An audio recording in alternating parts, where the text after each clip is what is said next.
Hey, good morning. Thanks for having me. Senator, we're 49 days away from the election. You serve as chairman of the Senate Select Committee on Intelligence. From that seat, what is the biggest threat to our presidential election in terms of foreign interference?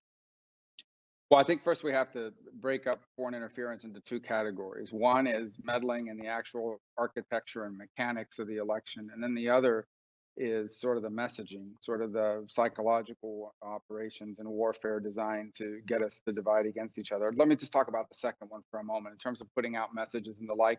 That's actually year round. And what their adversaries basically do is they look at all the pre-existing fractures in our society and they just seek to drive it. They think push on that.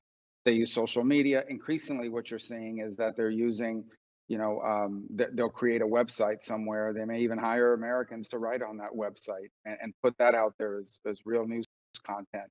So that's an ongoing challenge, and that's year round, all the time. I think that's going to continue to be developing over the years to come. And the theory behind it is, if you get a country to fight against each other internally, which we already do a pretty good job of by ourselves, but if you drive that, it weakens that country and that society over time. So that's the first part.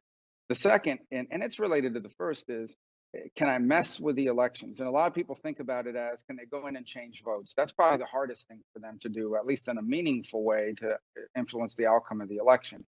More concerning to me is a situation where you could get into a county's election system, you could delete a bunch of voters from the voter rolls, and you would do it strategically so that all the voters are from one party. Say you pick a Democratic county where where Democratic election officials, but Republicans are the ones that when they show up to vote aren't allowed.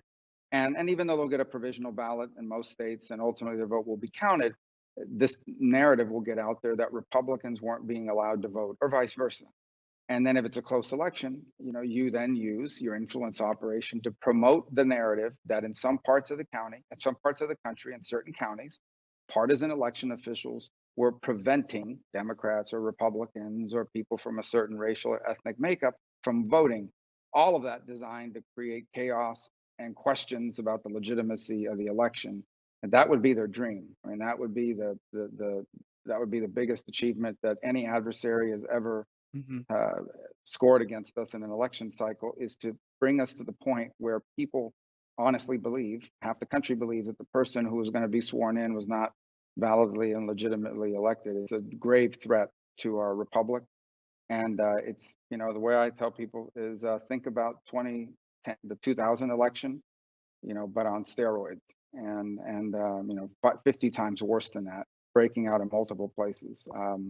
And it won't be about hanging chads. It'll be about whether someone was actually cheating on purpose. So it's a deep concern, and there are multiple adversaries who have the capability to do it, and at least three who have the intent to do it to some level. You mentioned fake websites and fake accounts being created. Facebook recently removed some of those things that were created by Russian operatives. What new can you share in this final lap of the campaign about what Russia is up to in terms of meddling? Well, I think it's evolved beyond that, and it's evolved beyond Russia. It's not just about some fake account where it's a bot that has, a name on a Facebook account. I'm talking about you create a website, right? You create some news agency of some sort on the internet, and it really is promoted and sponsored by a state. And then you hire some Americans who wittingly or unwittingly use it to write up stories that look like news reports. And then you get people to organically spread it online as real news, and that spread. So I think that is, that's one of the challenges that we keep, all of us need to be aware of, is just because it looks like a news organization doesn't necessarily become one. But we've reached a point now where it's very difficult to distinguish. And I'll be frank, and with all due respect, a lot of Americans already question many of the mainstream outlets. They view them as places where promote narratives, not places that promote news stories. So it's this huge muddle, where people are naturally drawn to reports, to news, to stories that further their pre-existing notions and that affirm your pre-existing beliefs. It become attractive for people to read articles, no matter what, even if it's a source you've never heard of, to read articles that confirm your pre-existing bias on politics. So again, that's an ongoing threat, but it's one that I think that we're going to see as sort of a difference from what we've seen in the past.